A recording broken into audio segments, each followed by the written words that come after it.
Hi, John Neal here. I haven't made a regular old photography video in a while, so we're gonna do that today.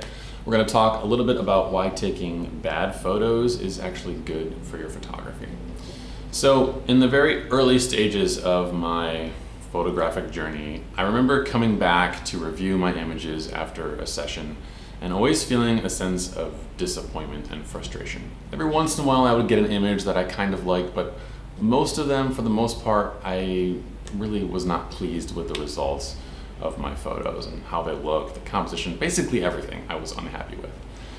And I thought this would be a thing that went on for maybe a few weeks or a few months, but the reality was that process of going out and shooting, coming home and feeling a sense of disappointment, enjoying a bit of the creative process, but feeling like I really wasn't getting the kind of images I wanted to take. That disappointment, that feeling, that went on for years of my life. And it even caused me to quit taking photos a number of times. And I think this happens a lot to beginner photographers, where they get started and they realize how difficult of a endeavor it is to take a good photo, and they shoot for a little while, maybe they enjoy using the new camera, and then before too long they abandon it because they're just not getting the kind of images that they want to get. So I have some encouraging news for you about this topic, but before I get to that, I want to tell like a really short story. So for a while I was a personal trainer at a gym, and I would see clients come in, and there were basically two types of people. There were the kind of people who would come in and work out 3, 4, or 5 times a week. They would be there really regularly, and there were the kinds of people who might show up a few times a month, once a week. They would start and stop, and unsurprisingly, the results that those two people got obviously were very different. And the people who showed up day after day consistently saw incredible results for the most part, and the people who sort of dabbled a little bit kind of got nowhere. And this is true for really any skill, but in this case it's true for photography and becoming a better photographer.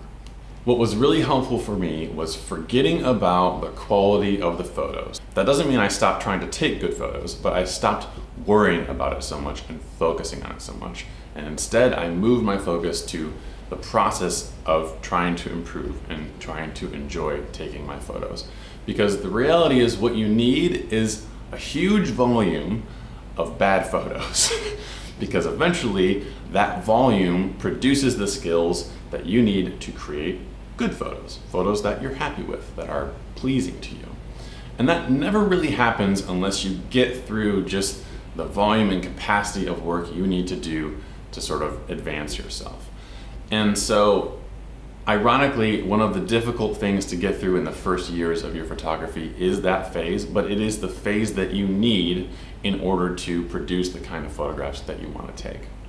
Let go of how good the photos look when you come home and review them, and focus instead on just enjoying picking up your camera and shooting the things that you like to shoot, being outside, being in nature, doing street photography, whatever it is that you do. And eventually, if you repeat that process enough, go out enough, as frequently as you can, as often as you can, and you intentionally try to improve, it will be slow, but what you'll see is you'll come home and suddenly there'll be a leap forward. You'll suddenly, you'll discover something that sort of woke up a part of your creative visual sense, and you will begin making progress towards better photos.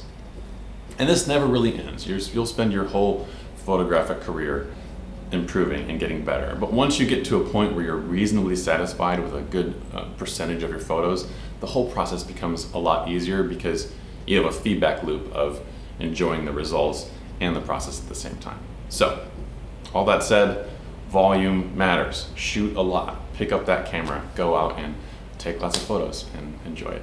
If you enjoyed this video and you want to know more, I have a blog, johnneal.blog. I wrote an article on the same topic as this video. There's also a contact form there if you want to get a hold of me and chat for any reason. I try to answer everyone. And yeah, that's it. See you later.